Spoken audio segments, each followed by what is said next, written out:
Zotëri Risela, jemi në veturë dhe që të dy kemi një përgjegjësi për edukim dhe sensibilizim.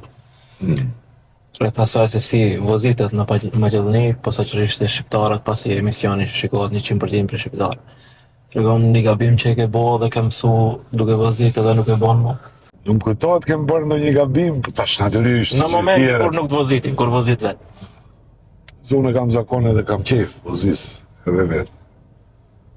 Po japi pak shpejt makinës. Se çdo herë jemi në ngutje për diku, për të arrirë, për të shkuar.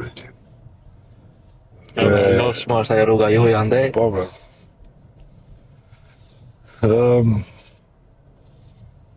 Më kujtohet një shprehje kur kam dhënë provimin e lejes, përveç atyre testeve që mësohen me ABC. Teori.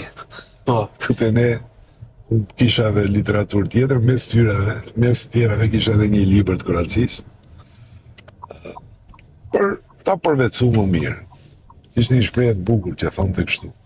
Mbi 80 km/h, nuk je duke i thënë makinës, po je duke qelluar. Okej. Po. Mbi 80 km/h qellon diku. Po. Nuk vozit. Mund ta Kështu që duhet t'i përmbahet këtyre parimeve.